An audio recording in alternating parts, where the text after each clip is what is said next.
Up. Can everybody hear me okay? Yes, sir. All right, so for those of you that we got the lucky chance to meet in the schools, some of this program is going to kind of be the same thing. We really hope that you brought your family with you, because we believe it's a family decision to go forward in the fire service, because we are one big family. So you have to bear with me a little bit, some of the stuff you've seen before. Just for the heck of it, for my own edification, how many people here in the room or in a firefighter family already? Give me a show of hands. Okay. How many have never been a part of the fire department? This is the first time that you've ever been subjected to it, period. Very good. That's incredible. Thank you so much for coming. That's not that we don't love our firefighter brothers and sisters, because it kind of gets in your blood, and we do find that a lot of them, families and generations go into it. But recruiting more people into the fire service is what this has been all about. So thank you very much for coming. My name is Dave Moats. I'm the acting fire chief and the assistant county manager here in Clay County. Some of our esteemed guests are Fire Chief Lauren Mock, sitting right back here. And I've got the county manager, Howard Wanamaker, that's here as well. Also, you're going to have several other firefighters here in the room. Should have some more chiefs showing up. And I've got a crew that's here in the back. So regardless of this, I'm going to kind of talk fast. I get it. When we get done with this program, we've got some things up here where you can, if you got a question that you just didn't want to ask when we open that up for that, put it on here. If we couldn't answer it, we're going to continue to point you to where you put that down over here. Okay? So that's what that's for. There's some very short information on there. It looks like they're going to get a call just like that. Okay, so with that, we can move on to the first slide. All right, first off, what is the program? Clay County, and this I'm going to give you a little bit of history. Going back to probably the late 90s, going into the 2000s, fire departments grew pretty fast, right? So we've gotten ourselves today, and we got a lot of people that's retiring in the departments. And quite frankly, in the old days, for those of you that are firefighter families in the room, you will remember when it took 2 to 3 years to get onto the job. That's flipped, that model. We see that in a lot of kind of specialized organizations nowadays, where there's actually more jobs out there than there is for people to take them. Now, that doesn't mean we just take everybody, but what that does mean is that with COVID and those kind of things, getting people through school, because we are a certification type program, you can't just walk in off the street normally and come to work for us. Then we get firefighters that apply from us from all over the state and even coming from other states. What we found out is that some of them stay, some of them don't. So what we said is that we wanted a grassroots group of firefighters coming on with public safety, because if you graduate here in Clay County, and that's what this program is designed for, if you graduated here in Clay County, your families are probably here in Clay County. And a lot of times, where are you going to end up at? Right where your families are. Okay? So that was the genesis behind this. So the non-certified program is going to bring you on, and I'll talk about in a minute, if I jump around, I'm sorry. But you're going to come in, you're going to have your high school diploma, you're going to be 18 years old, and we'll talk about when that's got to be by. But we're going to put you through the firefighter 1 and 2 with minimum standards, which is about 400 hours of training. And I think I got a typo here on my EMT, but I think the EMT was 300 hours. Is that right? 300 hours. So when we hire you, you're actually going to come on the job with Clay County, and you're going to be a full-time employee, but your job's going to be going to school. Okay? So we're going to bring you on the job, and then we're going to send you to school. And we're going to talk about everything that's going to happen in between that going on. The other thing that you have to be is, like I said, an EMT, have your high school diploma, 18 years old, and here's a very big one. You have to be free of all tobacco products for 1 year. Okay? Free of all tobacco products for 1 year. Now, that's at the time that you actually go to fire school, when you have to get your compliance.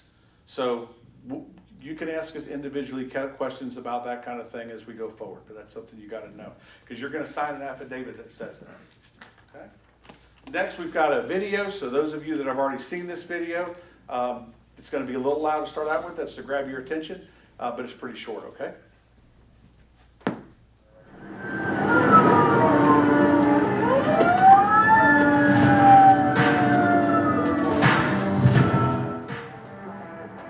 It's an adventure. Every day is different. It's never boring. There's always new things to learn, new things to do. I can go to any fire station, even early on in my career, and know pretty much everybody that works there. Everybody knows you by name. You're not just a number. You're a part of a family. It's a smaller department, but it's a growing department. There's a lot of opportunity to rank up here. I want to be a part of the opportunities, and I want to be that young lady that everybody sees that, if she can do it, they can do it too. Clay County does bring a lot of opportunities, whether it's promotion, promoting through the ranks, education in classes. And opportunities are great if you want to pursue your education, which opportunities are here. We've got spots to fill. We need people out here. I think anyone looking to join CCFR will enjoy it. Come here, be a part of a family. The only regret, I joined when I was 26. I wish I could have joined earlier.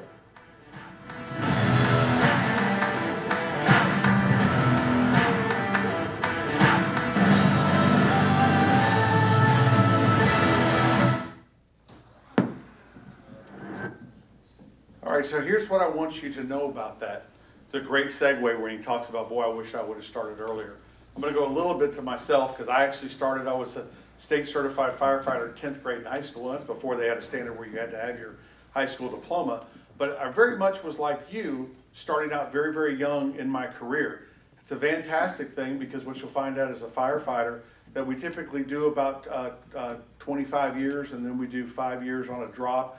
Talk about all that stuff later on. But you're still relatively young when you get out, so it's somewhat like the military in many, many cases. So what Clay County Fire Rescue is an all hazards department. What's that mean? I want to give you the down and dirty, the whole thing. We don't just run out there and fight fires every single day. Although I will tell you, if you were here yesterday, you would think that's everything that we do. But we don't just do that every day, right? We go to car wrecks. We go to assistance in lifting and picking people up. We go to people that have mental issues. We are kind of all things to all people. So straight up, if you're not a servant person, just a person that really likes to help and to give back to people, job's not for you, okay? I've got down on here that underneath our systems, the operations, communications, logistics, fire prevention, training division, administrative, and community paramedicine. I only say all that to tell you that as you go up through your career, you've got other avenues that you can go into. So, out there on that street every day, it's just not the only thing that we do. 20% fire, 80% medicine, okay? I don't want to sell it short because I really feel like this is one of the most fascinating parts of the job. For lack of a better term, and this is going to be taped, so forgive me, we get to practice medicine without a license. Straight up. We will do things, physician-only procedures that other people don't get to do. Nurses don't do these things. We get to do them out in the field. Now, we work under a doctor, and we are trained up to that level to do that when we get to paramedic school. And as an EMT, which is what we're going to train you to do when you first come on, you're going to be assisting in those procedures and doing those kind of things. I find it very, very fascinating. We literally bring the emergency room to the door of the individuals that we go to. And that is a lot of what we do is deliver emergency medicine out there in the street. Sky's the limit when it comes to that stuff. So there's, a whole facet that you learn on that side. But I definitely don't want everybody to think that all we do is run into fires every day and cut cars open and get people out of cars. You will have an oath. You got an oath of service. So the fire service, I don't know about you, but when I walk through a restaurant, I walk through a Publix, you name it, they see this uniform, they look at you a certain way. When you look on the news at any given time, and if somebody has an unfortunate thing and we mess up because we're people too, that makes the news. You as an individual doesn't necessarily do that, okay? So you're signing up for a life of being in the public eye, being in that public service, and then being held to a higher standard. That's both physically and mentally, but that's the way that people look at you automatically. There is no other job that I know of in the entire world, and if anybody that's a parent here will tell you this, what is your most prized possession in your life? It's your kid, right? This is the only job in the world that they don't know you, they have no clue who you are, but in your worst day, when your kid's having a problem, You'll take that child and put it in the firefighter's arms as soon as they show up. Okay, so you can't replace that sort of, that's the way that people think about you. It's a wonderful thing. It's a great thing. Going through the fire service, you're going to see the best and the worst of the world, of what the world has to offer. Kind of going back a little bit in time, what used to be the demise of firefighters, believe it or not, we don't just, there's things that happen where you have building collapses or you have somebody gets hit by a car, but we do a lot to mitigate that, right? What was really kind of getting us back there for a while was the heart attacks. So the fire service maneuvered its way around and started to attack those issues to bring that down, bring those sort of problems down. Then came along cancer, killed a lot of firefighters. So much different is like when I started on, when we first came on, the difference in our PPE that we wear, our bunker gear, how much we have to wear our breathing apparatus, all that. I mean, when I first came on, we didn't wear gloves when we treated people. We just didn't. That wasn't something that was in our mind. Well, it's a thing today, I can promise you. Obviously, having going through COVID, it's really a thing. But what I'm telling you is that you're going to come on and you're going to see those same changes over your career. So what you're signing up for is you're signing up for a whole career of keeping yourself physically fit and keeping up with technology. So it's studying, it's learning new things, it's applying new skills and things of that nature. Okay? Before I go on to the next page, so when I was talking to the students in the school, one of the very first things I asked them was, and I'll ask the whole group out here, favorite day of the week for everybody is what? It's Friday, right? Except for those religious folks in here, and it's Sunday for me. But everybody loves a Friday.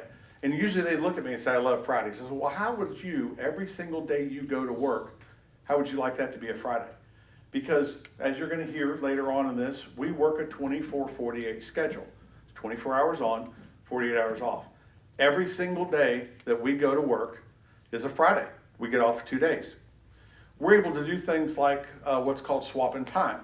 So I can take my brother or my sister back there in the back, and as long as we meet the same billet, we can swap time with each other. They're going to work my day, I'm going to work their day. So if you take 1 day off, you get 5 days off. Okay? Sounds like a great gig, isn't it? I've got people that they work for each other, and then they're off a period of time, and they travel the world, they do all kinds of things, and then they come back and do their time. So they're able to do that. It's a fantastic benefit that you have from being a firefighter. I'm going to bring up Miss Esther. She's going to talk about the timeline that we're looking at, and then she's going to have the next few slides, okay?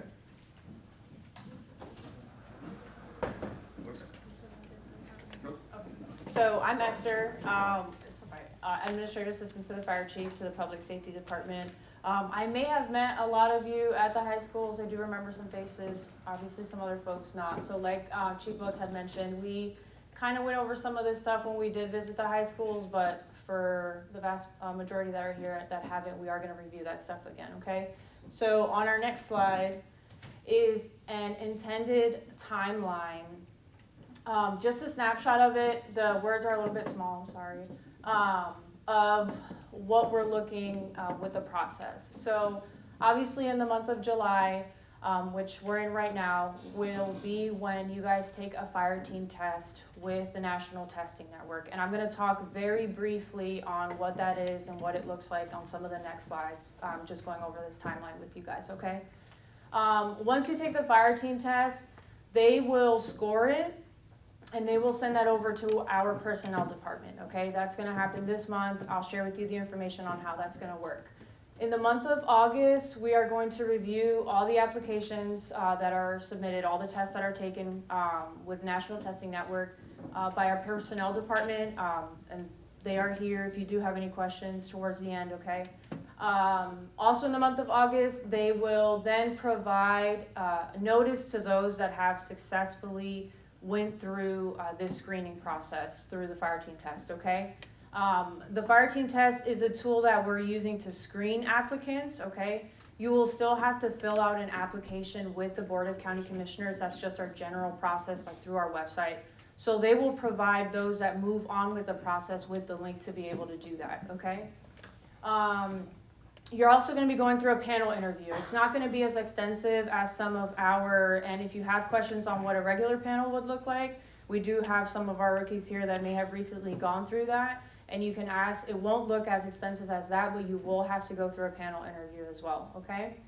In the month of September is when basically we will get all the information over to our personnel department, and there's going to be a pre-employment screening process that you will have to go through. That's standard for anyone that's applying and has been offered employment with the county, okay? And we'll go over, like I said, a little bit more in depth what each one will look like. October and November is really where it's going to all start. So October 25th is what we have slated to be your start date, essentially. Those that will move on with the process, those that will be selected, okay? Just so that you have a little bit in your mind, October 25th is day one of work, basically. And then there's going to be another application that you're going to have to fill out with the First Coast Technical College, which is the fire and EMT school that you guys will be going through. And all that will be handled while you're on the job. And like I mentioned, I'm going to review that later. And then in January is when you will actually begin with First Coast Technical College, okay? So there's going to be a period of time from October, obviously, till January where you start, that you're going to be with us, with our training division, and then we're going to talk a little bit about what you guys would do during those months. Okay, so again, this is just a general overview. If you guys have questions, we will probably open up towards the end. And like I said, there's going to be a few of us that are going to be around. So if you do have specific questions, please feel free to ask. I'm not going to open it up right now. I'm just going to go over what it's going to look like, okay? So what is the testing process going to look like? Most, if not all of you, and I'll go over that, should have filled out the Microsoft Forms either through a QR code or through the link that was provided on the Facebook post, okay? So with that information, you're going to be sent a link so that you can sign up for the National Testing Network Fire Team Test, okay? So as I mentioned before, you'll have to do that test through their website, and you have to be signed up with the QR code to be able to receive that link from us, all right? The test is going to be done through a virtual proctor session. How many in here are familiar with having done a test through a virtual proctor? Okay, which is fine. If you do not have access to be able to do that, so essentially you're going to have to sign into a computer, okay, to be able to do that. Most times, and we can share that information as we go through this, with a virtual proctor, there are certain things that you have to be able to meet to be able to take that test. So you'll have to make sure that you have the space needed. In the event that there's someone that is going to be taking this test that does not have internet, your internet is iffy, you don't have a computer, then you need to let us know. Okay, that is definitely a requirement, not for the job. But to be able to take the test, you do have to be able to log onto a computer and actually go through it, okay? It's about a 2-hour test, so you'll have to make sure that you give yourself the time for that. But please do let us know if it's not something you want to bring up while you're here, that's fine. Chief Motes mentioned that there's going to be papers over here that you can leave your contact information and whatever question that you have for us. If you don't have a means of doing that, put that on that form, let us know. We can talk to you individually and try to figure something out. There are local libraries that you can go to. Please feel free to do that. But it's important that you know that you have to be able to log into a computer to be able to take that fire team test, okay? Some advice for you guys, please be honest with your answers. This is not a pass or fail. It is like an ASVAB test for anybody that's familiar with that. There is no wrong or right. It's your best answer. So hopefully most of you, if not all, have already graduated. This is not something where you can just check no, yes, no, yes, no, I don't want to pay attention to this. You really have to think about it, give the best answer that you can give, and be okay with the answer that you're giving, okay?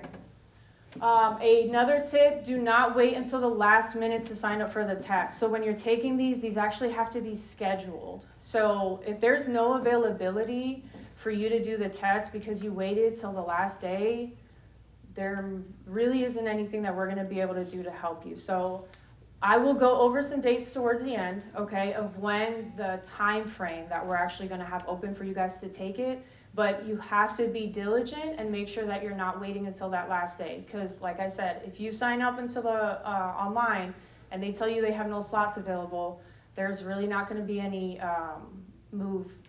any space for us to be able to say, hey, you can take the test this day. That's all done through the National Testing Network. That's not something that we have any ability to oversee, okay?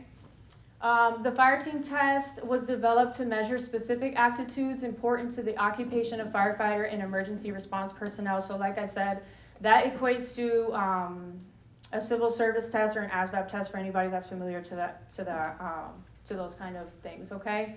I do have more information that's very specific to what these components are. This is right off of the National Testing Network website. So if I'm going to give anybody homework, or if there's anybody that's note-taking, I would encourage you to actually go onto the National Testing Network and look up fire team test, and you can actually find out what each of those 4 components are. If I would have wrote it out for you, we would have been here all night. So I just gave you a very quick overview of what that is. Human relations test, there's 4 components. Mechanical test, reading test, and math test. But like I said, if you guys are interested in being able to know exactly what those 4 components are, whether they're multiple choice, National Testing Network on their website has that spelled out for you. So some homework would be to go in and look at that so you can better prepare yourself on what you're going to expect with that fire team test. Like I mentioned earlier, and I'm only saying this again because it's the only way that you're actually going to be able to take the test, okay? You have to have your information, email address preferably, with us on file. So is there anyone here that has not received an email, like just from our department in general with like, thank you for coming, or please make sure that you're here at the meeting? There's a few of you. Okay. So most likely after this meeting, we're going to have a follow-up. Have you guys signed up through the QR code, Microsoft Forms? Okay, that's fine, no problem, no worries. I would ask that you guys fill out that form that we have up here. That's going to be the only way that I can get your contact information. I'm also going to have the QR code that we originally had. If it's easier for you to do it that way, by all means, you don't have to do the pen and paper. Just go ahead and do the QR code, fill it out. Because like I said, there's no way to actually get the link to the National Testing Network unless you have an email with us on file, okay? You can go on to the next slide. Okay, so what's going to happen after the test? Like I mentioned earlier, the National Testing Network is going to score the exams, and this is not pass or fail, okay? And they're going to provide our team the results, our personnel department, all right? We're going to take the top candidates and we're going to invite them to fill out the application with the Board of County Commissioners. And then you'll go through your panel interview. Those that are selected to move on with the process will go through a panel interview. And then we will submit a recommendation of employment to the personnel department, okay? So I want just to notate, because this happens a lot, and I'm sure it might happen with this group as well. There's going to be communication not only from our department, like I said, but also from the personnel department. So many times people are either not paying attention to their email, they may be expecting to get an email from Clay County Fire Rescue, but they get an email from Miss Shannon in the personnel department and they're not sure what to do. Just so that you know, there's going to be different folks interacting with you through this process. If you ever have any questions, I mean, my contact info is on the signature line of my email, and so is Miss Maddie's. So please feel free to ask, but make sure you stay on top of your emails so that you're going along with the process and that you're not missing out on any opportunities. As I mentioned before, you will have to do a pre-employment screening. That is standard for anybody who is hired with the county. That will consist of a pre-employment drug test, a physical, and a background check. Okay, there's going to be time frames that you're going to be allotted to be able to do this. Our offer letter will explain all that stuff to you as well, but just know coming in that you are going to be expected to go through that process as well. I wanted to give a little bit about First Coast Technical College, which is actually going to be the school that you guys will be going through, those that will pass through this process. This is a very general overview. Like I said, while you are on board with us, First Coast Technical College is actually going to come in and they're going to do the whole admissions process with you while you're with us. So they're going to probably go a lot more in depth with this, but just to give you guys an expectation of what the school expects from you guys, there's going to be a commitment to the county, but there's also going to be guidelines that the school has for each of you guys that you will have to abide by, okay? So just very general overview, like I said. Our EMT class, well, First Coast Technical College EMT class is from January through March, okay? And then the fire portion of it is going to be from April through July. You will have to complete and submit a program application with them. No worries on having to do that separately. They will come over and do that with us. You will have to successfully pass a physical ability assessment evaluation, okay? And again, I want to remind you that these are not our requirements. These are requirements of the school, okay? I also have a video that I'm going to show you guys a little bit later on. I do want to warn you, it's a 5-minute video, but I think it's super important for you guys to kind of watch it for any of those that may not know what that agility test looks like. That video kind of gives you a glimpse into the physical aspect of what's expected to you. And again, that's a requirement from FCTC, so you absolutely have to be able to do that, okay? You will be expected to attend, be in class and attend all scheduled class sessions that they will have. You will need to have an overall average score. And like I said, they will review all this with you, what that average score will look like for you to be able to pass. But you will be expected to meet that average score. There are 3 areas of study, and this is more along the fire line. They did not have EMT information available for us, but like I said, they'll be able to go through this more in depth once we get there. There are 3 areas of study: academic, practical evolutions, and physical abilities. The academic requirements would be that all assignments must be completed. The practical evolutions, any student who does not complete any or all practical evolutions will be terminated from the program. Okay, that is a requirement that they have. You have to be able to do that. The physical abilities portion of it, physical training is an integral part of the program. It is mandatory to complete the physical portions of the Firefighter 1 and 2 program. I keep stressing the physical portion of it, Like I said, this is FCTC's requirement, but it's more so that you guys can understand going in that is something that you will need to go through. Chief Motes is going to speak a little bit later on some ways that we're going to try to help for those that actually move on to the process and do get hired with us, how we as a department are going to help you guys to be prepared for that fire agility test, okay? And then like I mentioned previously, admissions is going to be done while on the job, so I don't want anyone to say, oh my God, I now have to apply with FCTC. No, you don't have to do any of that. Since you're already going to start with us October 25th, and the deadline for their application is November, we'll handle all that while you're already in on the job with us, okay? They'll come over and we'll handle that all internally. There may be certain things that they will need that we just need to make sure that everybody has as we're going through that process, okay? Okay, so this is the agility test that Chief Motes is going to play. Hello, my name's Dan Talbert. I'm the program director here at the Public Safety Campus, First Coast Technical College. We'd like to thank you for your interest in the public safety programs and welcome you to the Firefighter Agility Test. This test is required for entry into the firefighter program. The firefighter program is a challenging program both physically and mentally and is designed to prepare you for the challenges that you will face in future fire services program endeavors.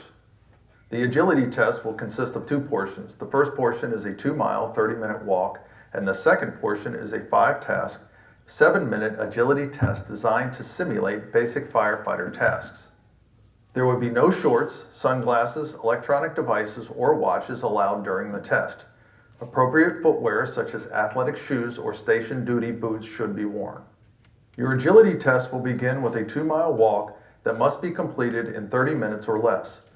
You will complete this walk while wearing a 35-pound SCBA.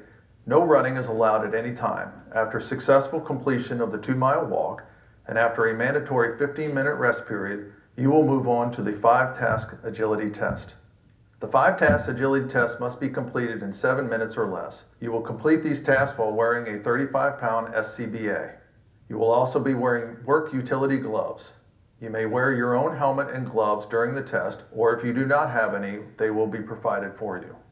The first task will consist of carrying a 50-foot section of 2.5-inch hose of 5 floors of the training tower. The hose will be folded into a high-rise pack for ease of carrying. The hose may be placed on either shoulder.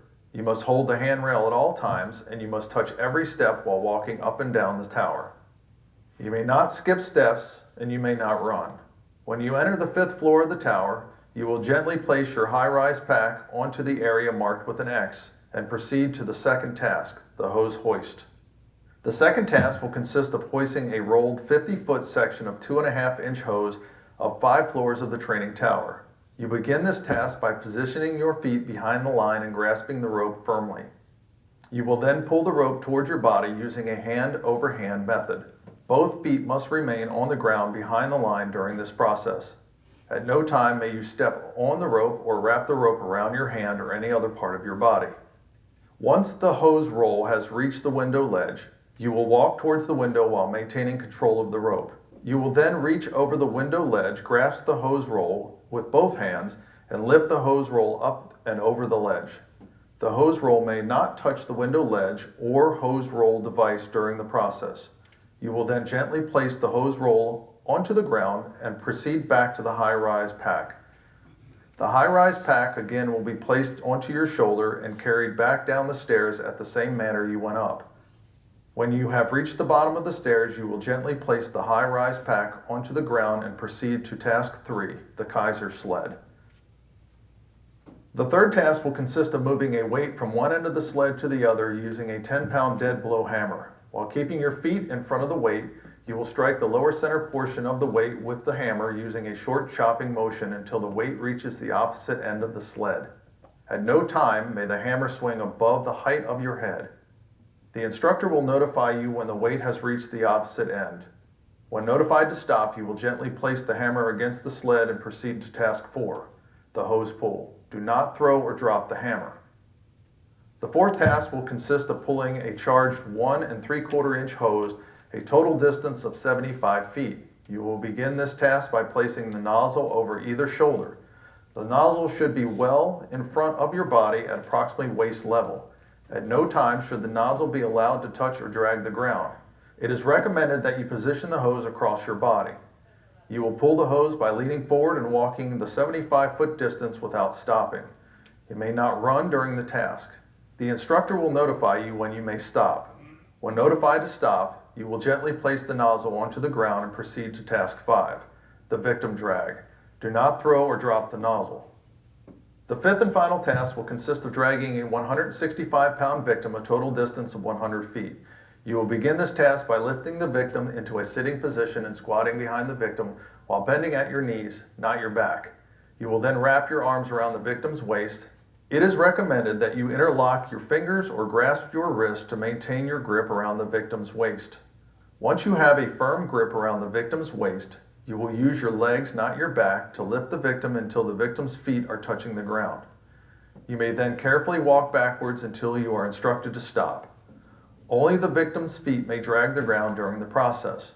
When instructed to stop, your time will be stopped. You will then gently place the victim back onto the ground and proceed to the staging area to remove your equipment. If you are able to successfully complete all portions of the firefighter agility test within the allotted times, you will be accepted into the firefighter training program. Thank you for your interest in the Public Safety Fire Program. Okay, don't let that scare you. Don't do it, I'm telling you. So one of the things I wanted to point out earlier was that in that original video, like you saw the department, we were very careful to show that we have people from all walks of life. Quite frankly, we have to mirror the demographic or the people that we go out and we serve with. All of us bring different things to the table. One of the firefighters that you saw in there was her name's Tamia. I think she's probably 100 pounds soaking wet. She is an incredible firefighter, So what we said was okay, well, now I'm on the job, now what? Well, we're going to have you for a period of time, and we have people that work for us. I think he's here. Is McEntee here? Yeah. Back there in the back of the room is one of them. So he gives this test for these different schools. He knows every aspect of it. He's our training captain, and the training division is going to not slam you with everything the first day that you come on. They're going to work you up to it. So they're going to show you how to do these things. A lot of them have very specific techniques to help you complete them, and they're going to show you what those techniques are, and the goal is going to be to set you up for success, to be able to get you in that program and go through and do great things. And remember also, when you first come on, so you're going to have some extra time there, when you first come on, you're going to go to EMT school first before you go to fire school. So you've got a period of time. If you come in here today and all of us, or hopefully many of you, are fresh graduates and we just played video games for a while and we're a little bit sedentary, don't worry. We got plenty of time to bring you up to speed, okay? So again, you're going to be assigned to the training division when you first come on. You are a full-time employee. We're going to prepare you for that physical agility test. We're going to subject you to some policies and some SOPs, both of the county, because you are a county employee, and from the department specifically. And we're going to, again, try to set you up for success. A lot of people, when they come off the street, they don't have a clue what a coupling is. They don't know what a halogen bar is. They don't know. We want to make sure that when you get in there, that our employee is going to put the air pack on the right way. Not upside down, not in front of them, or what have you. Because if you don't know, you don't know. With us, you're going to have already put your hands on all of that stuff. You're going to kind of know what it basically is.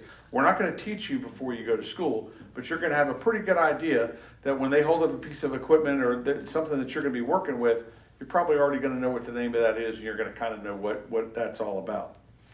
You're also going to be doing some apparatus and station orientation time as you go through school, and as we get later on in the process, you may be going out there and riding on the trucks, you may be going to the stations and that sort of thing. So remember, there's going to be times like when your job is to go to school, right? But there's going to be days that maybe the school is not in session, so you'll report to the training division and we'll have your day outlined from there, okay?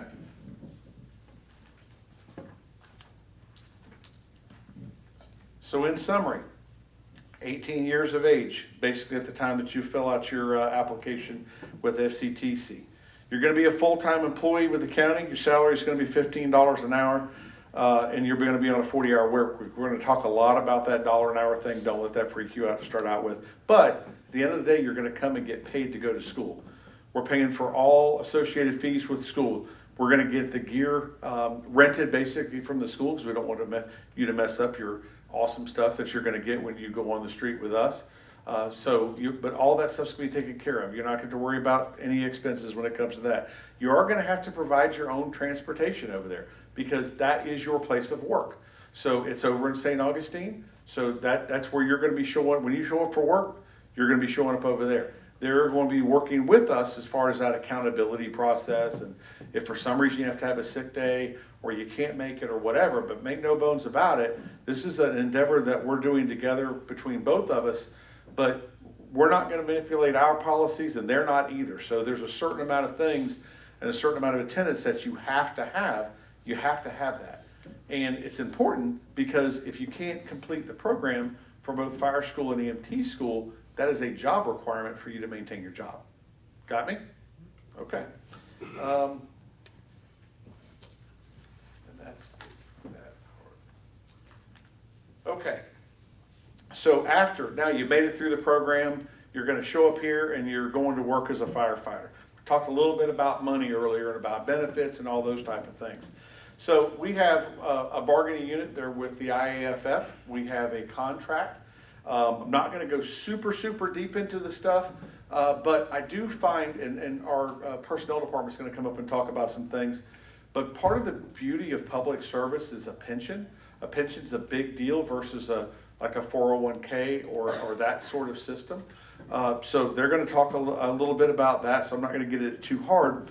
But quite frankly, it's pretty funny. Look here, you're going to make the same $15 an hour when you come on the job, but that $15 an hour is going to equate to $43,680 as a base. Now, don't let your brain spin too bad here. Go down a little bit, and you're going to find out that a 40-hour work week person works 2,080 hours a year. A 24/48 person works 2,912 hours a year. That's you just doing your normal days. Now I'm going to go back a little bit to the beginning when I talked about the good, the bad, and all that kind of thing. This job truly was made to work either 9 or 10 days a month. That's how much we work in a 30-day pattern, because we work every third day. It's made to do 9 or 10 days a month. Again, you're going to see bad things in life. You're going to have, some stress, those sort of things. We have a mental health system that is absolutely second to none. It's the best in the entire state. So when we have things like that happen, then we can handle that as well. But this job was not meant to just, work a whole bunch of time in it. That keeps it new all the way through your career. That keeps you wanting to go to work. I will tell you straight up, and I don't get too much personal with you, but I don't know how many of you, especially the ones that maybe the moms and dads here in the room, every single day a lot of our firefighters get up and get ready to go to work, especially when they're starting out in that first 5-10 years. I don't know, but I had to get 2 uniforms together because I'd tear the first one up. I was so excited to put it on. And I may be a little overzealous there, but I will tell you, I loved going to work every single day. It was not the same thing. There's a brother and sisterhood in the fire department that when you go there, you do spend, a third of your life with these people. So you're there for 24 hours. You get to know them very well. You're going to come, some of the skills that you don't have in life when you come to the fire service, like if you can't cook, guess what? You go learn. I can promise you, because we break that up amongst us, and you become a very, very good cook.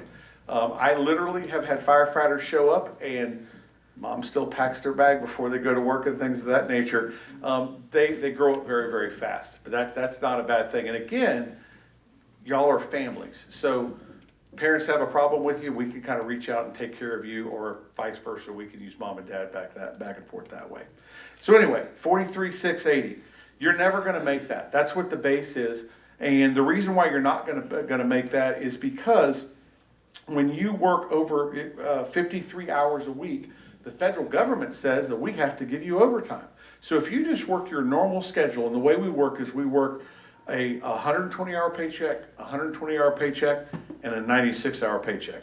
And usually when I say the 96-hour paycheck, my firemen in the back go, ooh, don't like those 96-hour paychecks. But on the 120 and the 120, they have a built-in 14 hours of overtime in there. So it's overtime. Even though you worked your regular time, you're still getting paid time and a half for that. So as long as you didn't take any vacation off or those things of that nature that can affect that, we find out that the average employee makes about $3,500 to $4,000 a year in that overtime money. So I'm going to go back over that again. The contract, year one, day one, when you become a firefighter, when you switch over to the fire department, you're making $43,680. But if you add that $3,500 in there, because we don't have anybody that makes that base, you make about $47,000 a year. Now, after I've talked about the 120 and those kind of things, the fire department has a lot of incentives to it. First off, also in our contract, I'm not going to get too deep into step pay plans, but we're in a 3-year contract right now. So you can actually look in there and say, okay, when I make my step next year, my 1-year step, I'm going to go up to this other figure. If I'm here 5 years and I'm a firefighter EMT, I'm going to make this amount of money. It's already sitting right there and tells you what that is. If I go over and make engineer, or if I go get my paramedic, you kind of hit the lottery when you go do that. At the end of this paycheck, I started out a little early to show what it was, but at the end of this contract, which is the 23-24 contract we go into, paramedic school is going to be worth $10,000 a year to you. Obviously, a very, very big jump. We have done everything we can do to short of carrying you to paramedic school, because we need people to go to paramedic school. But we have a very aggressive educational benefit for people that end up going to paramedic school. We also have specialties. So firefighters, for those of you in the room that, there's big departments, little departments, that type of thing. We have pretty much all the flavors. We've got hazmat, special ops, which technical rescue. We've got honor guard, and there's several other ones in there too. We've got different incentives, and you get paid extra money in your paycheck for those incentives. Okay, overtime. There's a lot of overtime. I will tell you, we blew the market out when we went through COVID, and those were some very difficult times because we had a lot of problem with, people being out and those sort of things. So I can't compare it to that, but what I will say is that there's a lot of overtime out there. When I first came in the fire service, there wasn't much. Most firemen had a side trade. They worked on ACs, they worked on cars, they painted houses, did whatever. Well, nowadays, pretty much the firefighters, the way they do it is that they work a little bit of overtime, and that's their side trade. Works fantastic on that 96-hour paycheck because you work that one day, and obviously it equalizes that out for you. But you can utilize that for the times that you need it.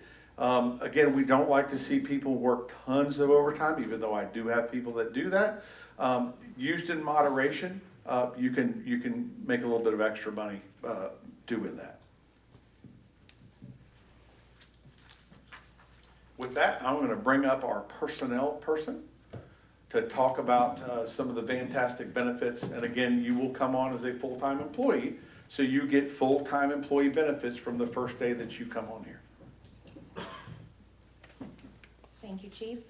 I'm not too good with a microphone, but my name is Tammy, and I've been in benefits for 20 plus years. I've been here at the county for 12 days, and I've had to be the benefits cheerleader before for many different benefits, and it was very difficult to do. I will tell you, I'm never leaving the county because their benefits are exceptional, and it's on tape too. So, so to go over our different benefits, we have medical plans. It's with Florida Blue. We have 2 separate plans. We have a PPO and an HSA, a high deductible health plan, HDHP. The HSA is an account where you put money in the HSA and the employer, the county, puts money in as well. It covers half of your deductible for the high deductible health plan. So we have one that's $2,100, see, 12 days, $2,100 deductible, but they'll put in $1,050 per year. That rolls over from year to year as well. So wonderful, wonderful, amazing medical plan. The dental, we have 2 different dental plans. We have a high plan and a low plan. On the dental plan, it covers orthodontics for anybody 26 and under, for you, your children, your spouse, as long as you're under 26 years of age. Where usually most dentals only cover your children up to age 19. This is for you and the children under 26. So it's amazing. And the dental, honestly, the low plan is covered at no cost to you.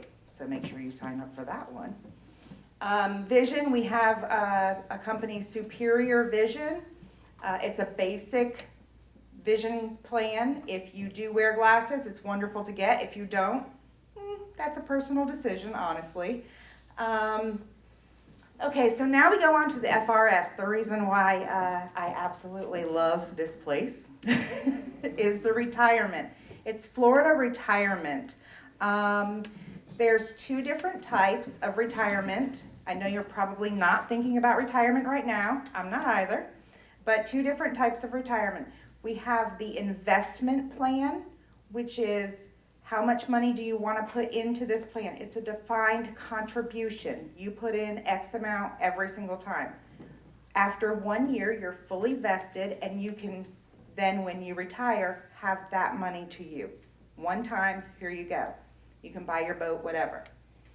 Then you have the pension plan, which is a defined benefit plan. So that one, you put money in, the employer puts the money in as well. And then when you retire, you can take that money, and every single month you know how much you're going to get. It's a pension. Nobody offers pensions anymore. This is amazing. There is a drop program with that, deferred. Yes, thank you. I was thinking it, but I couldn't. Deferred retirement option. It's the drop program is 5 or 8 years before you actually retire. You can go into this drop program through the Florida Retirement.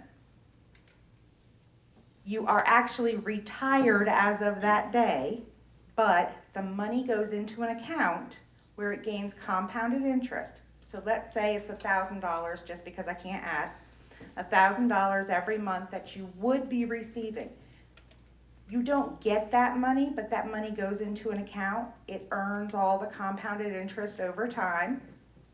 And when you actually leave your employment, that money is all yours. One huge payout, and you get the pension every month. Pretty good. You can pay off your house, whatever you want to do. But there's two different types, the investment and the pension. The pension's the one with the drop. We do have a 457B plan, which is a deferred compensation plan, money that you put in for your retirement. They're always thinking about retirement, making sure you guys work good and get out good. Life and accidental death and dismemberment, there's $20,000 that the company provides for you, and then you can buy additional up to $150,000 for yourself, up to $10,000 for your spouse, and $5,000 for your child or children. We do have an EAP, which is an employee assistance program, amazing program. Everybody sees it and says, oh, counseling, I don't need that, nope, and you kind of shut off at that point. But honestly, the EAP is an amazing program that can help you with financial assistance. It can help you with counseling, legal, there's a free will on there. It's amazing. I've used it before. I made a car payment. They took out 3 car payments all at one time, and I can't afford 3 car payments all at one time. So I called and said, no, you need to give me that money back now. And they said, oh, you'll have it back within 60 days. I can't wait 60 days. I called the EAP. They actually sent me an email with a letter from the attorney. I sent it over to the bank, and I had it back the next day, very next day. So it's just kind of little things like that. They won't help you to get a divorce, but they'll tell you, you know what, here's an attorney at this cost, blah, blah, blah. Employee discounts. I looked this up today because, like I said, I've been here for 12 days. And the employee discounts, amazing discounts. I'm sure the firefighters can help you with that one, but we do have them. I did see today on Dell, Apple, T-Mobile, Verizon, AT&T, Disney World. I was excited about that one. But many different discounts as well. Gym memberships. I won't be using that one. But anyhow, supplemental. We do have supplemental. I call these fluff insurance. We have Aflac cancer assurance, not cancer insurance to where you're going to get it, but cancer assurance. We do have accident insurance. So if you were to get into any kind of accident, you could actually turn in a receipt for going to the doctor, and they would give you whatever the accident, $120, whatever, for going to the doctor. And to see, you can spend that money just how you see fit. I don't know why I'm trembling. Okay, so then we have Legal Shield and ID Shield. That's a prepaid legal. So remember that divorce we were talking about earlier that the other EAP can't help you with? Here we go. This one would be able to help you. It also helps with traffic citations, stuff like that. You guys won't need that, I'm sure, but if you were to need any kind of prepaid legal or identity theft, they will help you with that.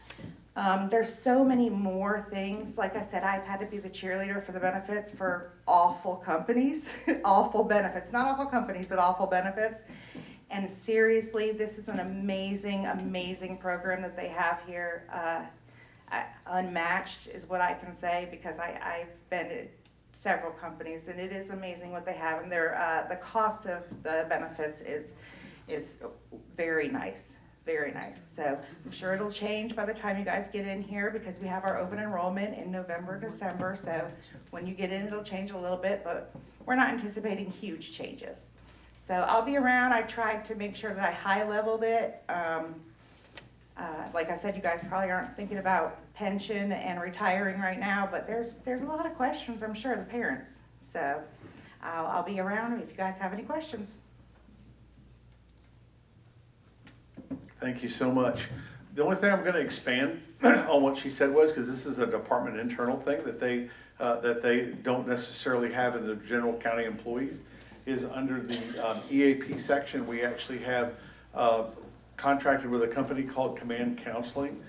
We actually have in-house people. It's kind of like a contract group that comes in and works very, very closely with the firefighters. It's completely anonymous.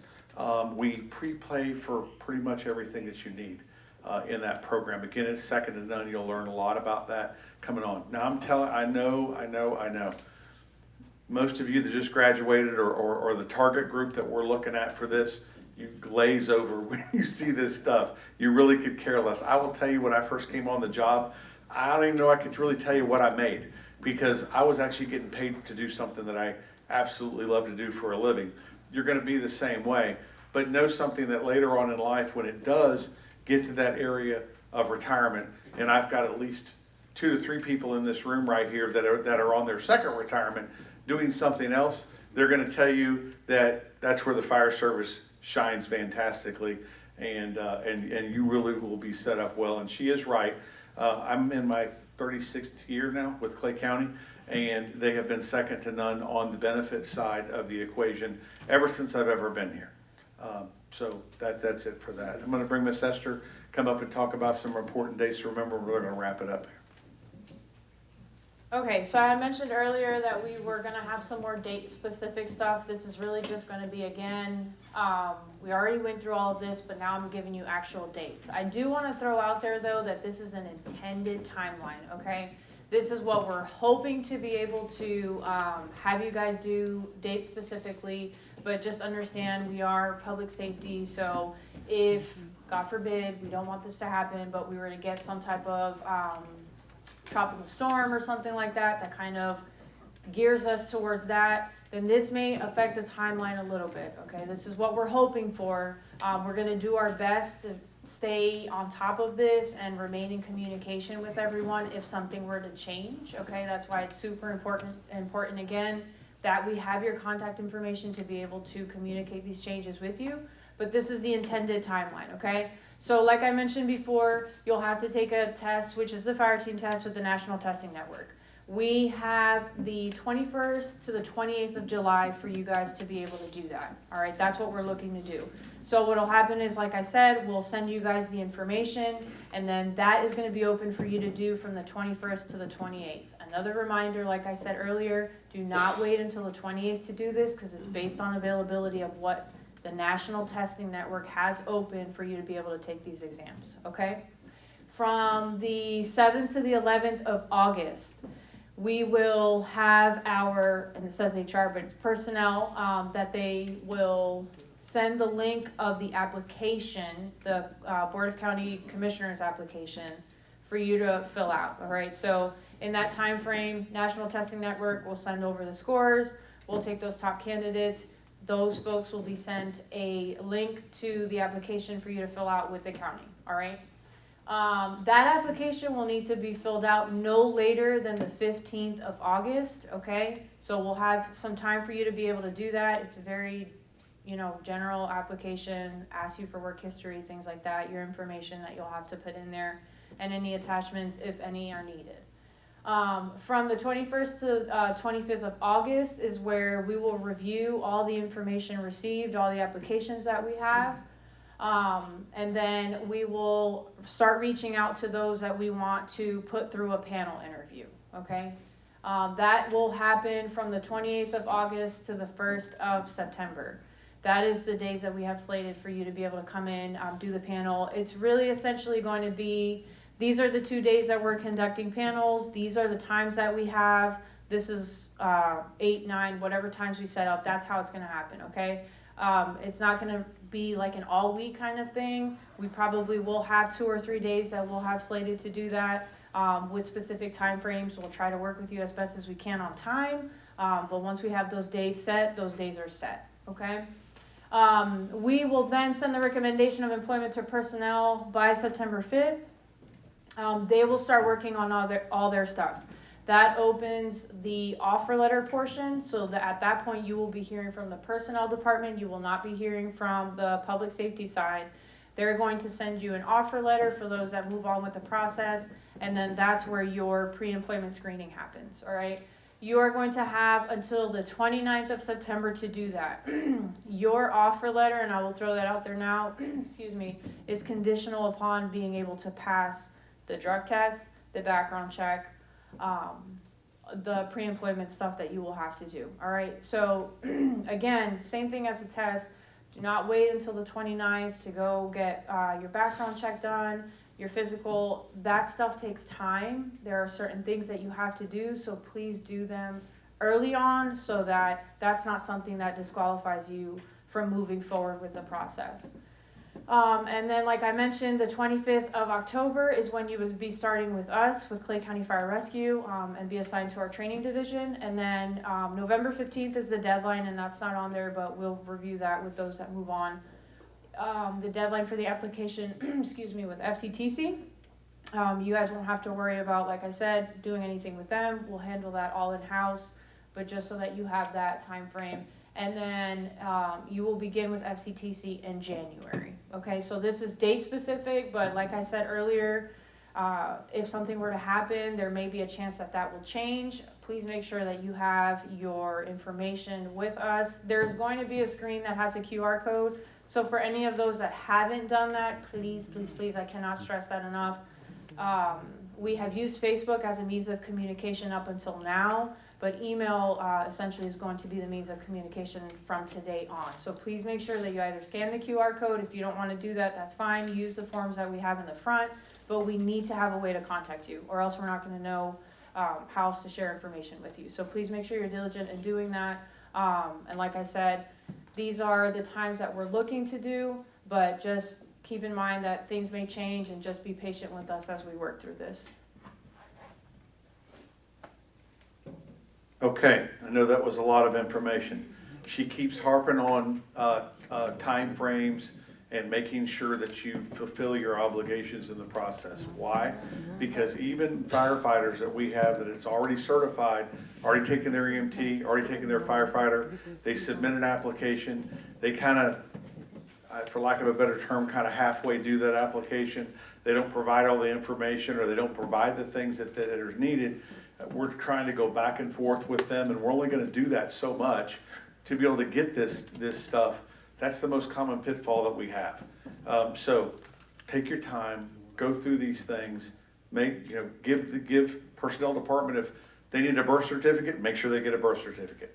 And I will tell you that Ms. Reyes' information is up here. So at any part throughout this, if you have a question, you can reach out to her directly.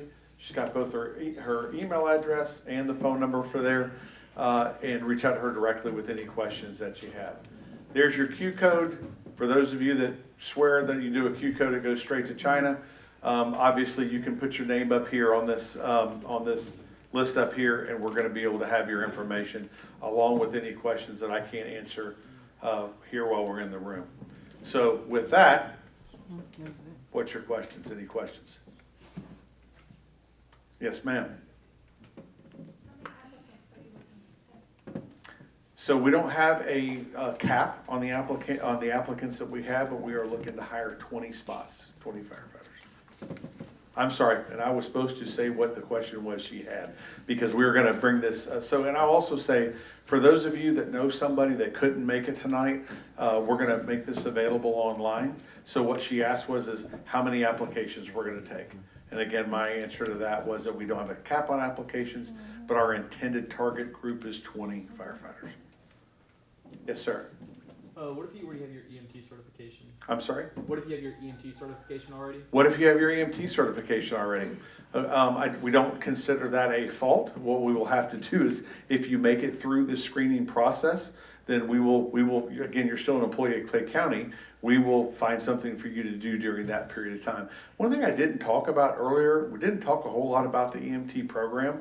The EMT program is a lot more intensive than when I went through it, but what it really does is it subjects you to medical terminology and all those type of things. The human body, it's a lot about anatomy and physiology, and it's a lot about how to assist that paramedic in what they do. I will tell you, I was an EMT for a number of years before I went and got my paramedic, and I really just thought I knew everything. Some of my friends and fellowships think I still think that way. Not the case. But when I went and took my paramedic, I thought, oh my gosh, why was I even on the truck? There is that much difference in what you do. But when you see the things that you're actually going to be able to do on behalf of the doctor or the physician, you're totally going to understand why. Another question.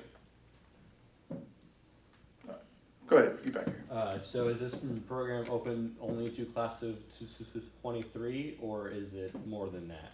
It is open to Clay County graduates. Okay. Okay? Yes, sir? Yeah, yes, sir? I don't want to point, but I'm sorry. I'm confused about the,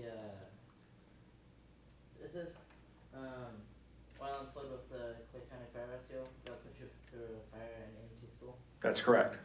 So he wanted to know if while you're employed with Clay County Fire Rescue, so in other words, when you come on the job, when you come on with us, we're going to send you to school, and yes, you are employed, therefore you're going to have benefits, and we're actually going to pay you a paycheck also.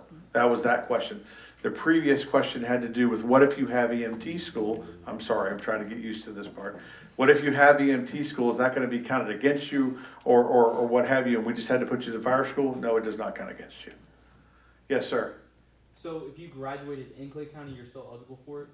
He wants to know if you're graduating Clay County, you're still eligible for it. Yes, you are. So if I graduated in 2020, I'm still eligible? Yes, sir. Yes, sir. Yes, sir. If I have my 911 certificate for dispatching and I get on with your agency, are you able to keep that certificate active, or will that lapse? So you want to know if that you've got your 911, your telecommunicator, right? And we'd like to talk to you anyway for other reasons. But you have your 911 telecommunicator. If you come on, you want to know if you come on the job as a firefighter, will you still keep that up? And yes, we do still keep that up. We utilize that as because that's a smaller group. They are still part of the IFF bargaining unit, but they're a smaller group of individuals. So we use the firefighters out in the field as a force multiplier for them, and they're allowed to go in there and work as a dispatcher as long as they're checked off for that. Great question. Yes, ma'am, in the back. Yep. Yes, ma'am. So if you're in the military or you're doing guard stuff, like you have 1 weekend a month, will that affect it?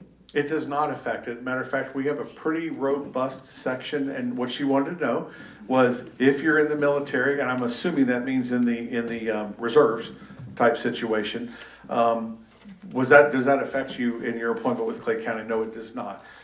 We actually have a certain period of time, depending on whether it's annual training or it's deployment or things of that nature, where we actually give you a certain amount of days where we actually still pay you, even though the military is paying you also. But we support our military 100% in Clay County. Yes, sir. If we have a part-time job, can we keep it as well when we get on with Clay County? So you can keep the part-time job, but it can't get in the way of your full-time job, which is here. Yes, sir. Okay? Now, and that also, he wanted to know if you have a part-time job. It's going to keep reminding me. He wanted to know if you have a part-time job, could you keep it?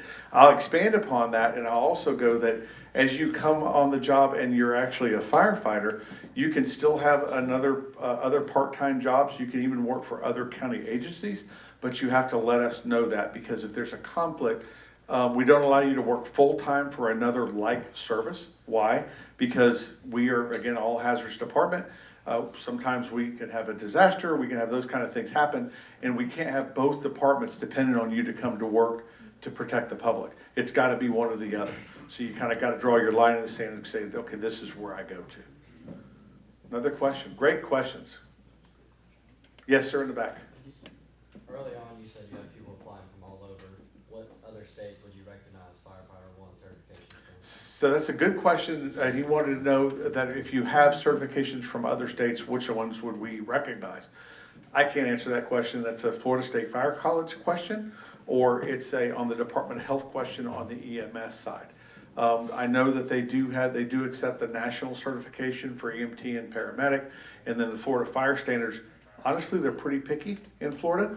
It's kind of hard, but you can contact the Bureau of Fire Standards and Training, and you can talk with them specifically, because it does vary greatly. Some of them you challenge the test or something like that. Go ahead. Was that? One more part. Yes, sir. If they did recognize that and they would transfer over, how would that affect the timeline of when you guys would send that applicant to? So he wanted to know that if you are able to transfer a certification in from another state, how does that affect your timeline? Very similar to the one question earlier, that if somebody is already partially certified, Doesn't affect your timeline. It just means that you're not going to, obviously, we're not going to pay you to go to school over there. You're still an employee of the county. You're still going to be an employee until you get fully certified. And then you go over to, you basically transfer divisions, if that makes sense, because when you're a regular, just a Board of County Commissioner employee, and that's another thing we didn't mention earlier, I won't get too into weeds about it, but in the fire service, we have what's called high-risk retirement. That means that we retire earlier than what other people do, and so therefore we also get higher percentage rates that go into that. Now, not to get into the hole in the weeds on the pension side versus the investment side. Those are very, we'll go over that with you. I know our personnel just told us this morning that they're going to expand the orientation phase so they can get into these matters a whole lot deeper, because again, you don't typically care when you first come on the job, but they can help walk you through of really what's going to be best for you in your life, because very specific reasons why you'd want to go into one or the other, and they can help you with that. So not going to affect you, you're single certified, we'll put you through the other class. Yes, sir, back in the back. This question ain't as good as the others, but what's like the rules on tattoos and like hair and all that? That's actually a very good question. So, hair and grooming, you could. He wanted to know. I should get y'all to throw something at him every time I don't say it first. He wanted to know grooming standards and tattoos when it comes to that are for a requirement for us. So. Chief Mock made this up. I still utilize it every single time that I do when I'm interviewing an applicant, and I will ask, does the tattoo that you have on you, will it offend old ladies or scare small children? Okay, that's the answer that I want to know. If the answer to that is no, and I may look at that, as long as that is visible by wearing a short sleeve shirt or shorts, because during physical training and things of that nature, we may wear shorts. I don't need to worry about any other tattoos, nor do I want to see them where they may be, but they can't offend old ladies or scare small children, okay? You can't bring them on after you come on, so I don't mean that after we buy you, that 5 years later, then you go get the Grim Reaper going down your half your leg or something. You can't do those kind of things. The other thing is that, and I'm going to bring this one up even though you didn't ask, is when it comes to piercings, you can't have any piercings that would affect you in your wearing of personal protective equipment. Hair, face, very, very similar. Matter of fact, our policy comes from the military, specifically the Navy. So yeah, your incredible hair that you have right now goes away, and you will meet that policy. And it's not too hard. It's basically your sideburns got to be level with the center of your ear. The edge of your mustache can't go beyond the corner of right there. Mine might look like it. I work really hard to keep it above that. But those sort of things. Again, I go back to that professional thing that we talked about earlier. The public expects you to look a certain way and act a certain way. Quite frankly, you could be the worst firefighter in the whole wide world, the worst paramedic in the whole wide world. But when you come on this job and you continue to go forward, you're going to look like you know what you're doing. Okay, so perception is a big thing. And it also is in how you carry yourself. I can promise you when I walk through the store and I'm in this uniform, I act a certain way. I act differently than I'm in shorts and flip-flops and a tank top on my day off. Not that I'm a heathen or anything, but I don't, it causes you to act a certain way because the public expects that. Another thing I want to say about that, once you sign on for the fire service, you are a fire service 24/7.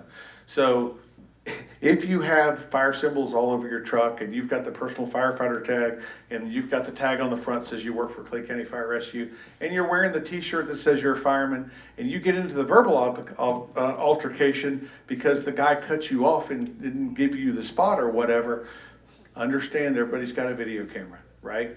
You represent the fire department 24/7. You got to be the bigger person. You got to be the de-escalator in that sort of thing, and you've got to get yourself out of that situation.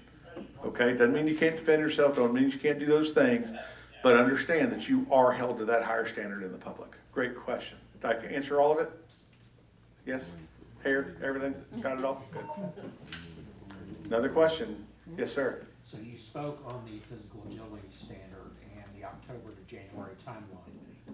Once they start and they're in the EMT and fire program, if difficult difficulties arise, like they're not going to pass or they drop from that program, what happens to the employee at that point in time? So, great question. What he asked was, he talked about specifically the physical agility section, but I'm going to even open that farther and talk about the academic side of it as well. He asked if that any part of that program that you can't get through, EMT and firefighter, what happens to the employee, right? Those programs are a condition of employment. Therefore, if you can't make it through those programs, you no longer are employed with Clay County. Okay? Don't let that scare you. Again, we're going to set you up for success. We are going to do that, right? There are going to be some specific things that may happen. Let's say you sprain an ankle, you do something like that. We will handle those as that happens. But the way this is designed is we're bringing you on as a person that doesn't have any of the skills for the fire service, and we're going to bring you through all of those to bring you into the fire service. Therefore, it is a requirement that you get through all of those in order to maintain a job with Clay County. Okay, another question.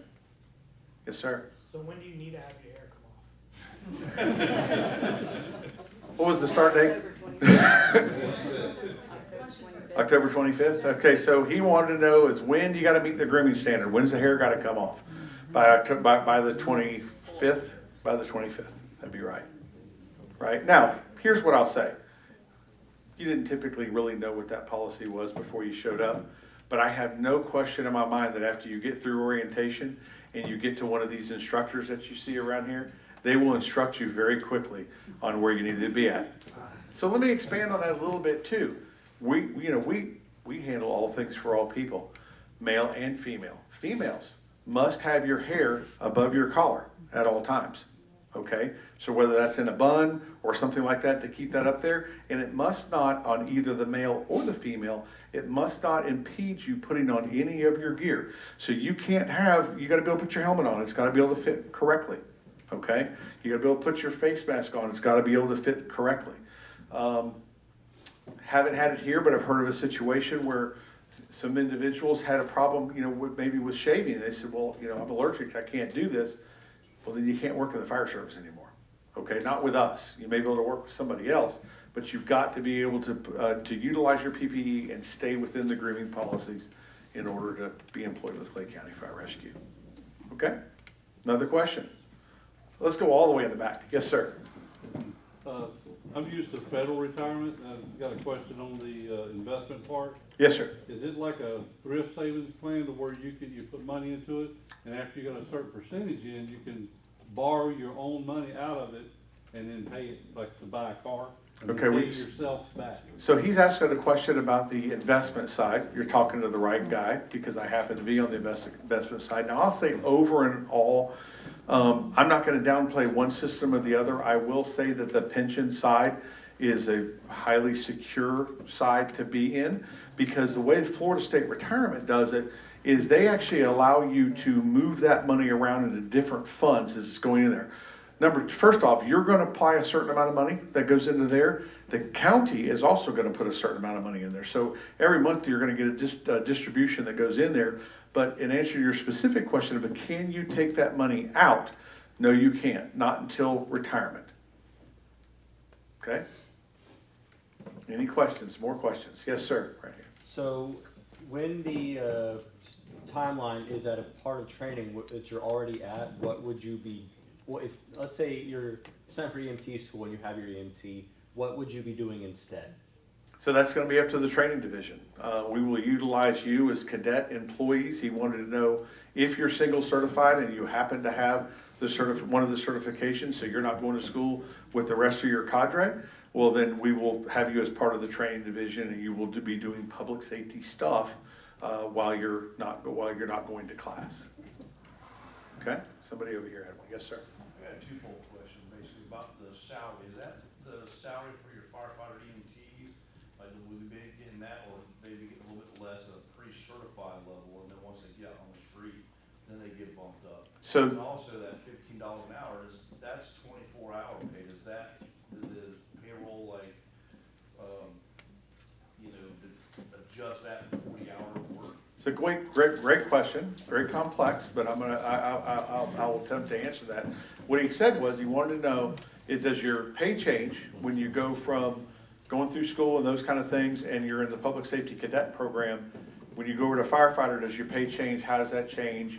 You know, kind of what the difference is between the two.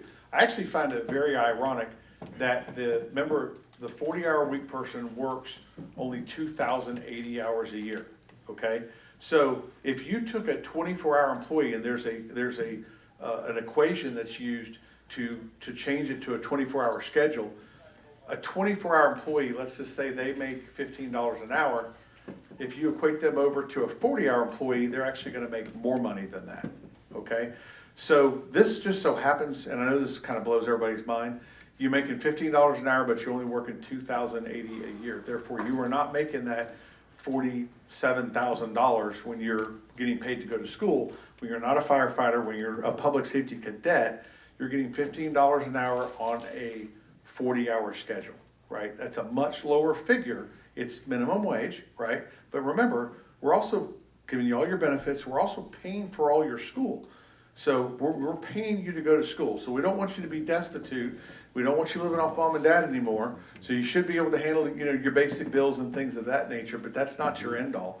Once you get into in the fire service, then you go to the 24/48 schedule. Just so happens it's $15 an hour, but that's $29.12, and that equates to the larger figure that I showed you, almost $50,000 a year, which you come along as a basic firefighter EMT.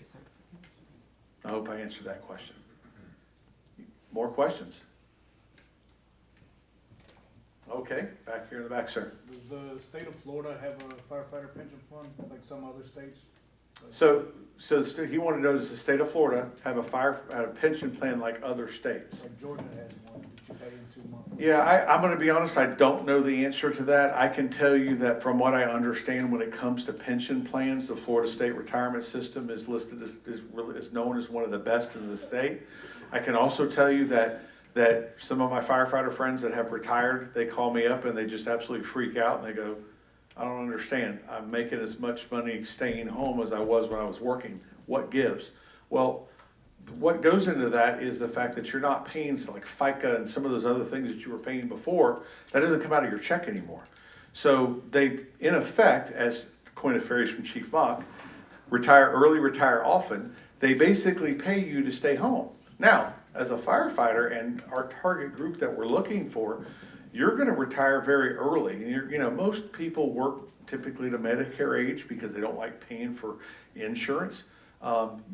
You'll retire from here and go on to probably something else. And I will tell you right now, those 2 paychecks, because you get double. Remember, your pension still comes every 2 weeks or a month or once a month or whatever that may be. But they're basically paying you to do nothing for the rest of your life.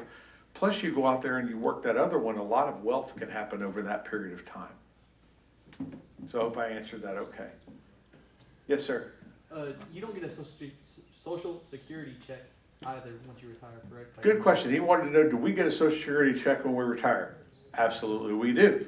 Clay County, because you're as part of you work for the state or you work for the local government, we do pay social security. So you do make your quarters and you get that later on in life. Some other departments, and I will tell you, when you look at some of these other departments, they don't do that. So that's something that you kind of want to know if you're trying to compare apples to oranges when it comes to pay. I will tell you, we are extremely competitive when it comes to pay overall in the departments around here. So not a problem there. Great question. Another question? Okay, well, I had this slated for about an hour. I did have about an hour when it came to the actual program itself. I want to say again, thank all of you for coming. We hope this program is very successful. Put your name, any questions that you didn't have answered, or we got some firefighters that are here in the room. Go up to any of them, ask them any question you want to. Say, well, hey, was this guy up there in the front filling me full of a bunch of junk? What's it really like?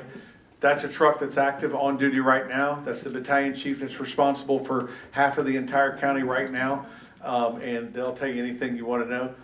Mr. Futch over here will talk to you. He's got 2 pensions. He will tell you all about the beautiful thing in life that does, and he's probably the only one in the room more eaten there with the fire service than I am. So with that, thank you so much. Have a good night. Be blessed. Have a safe evening.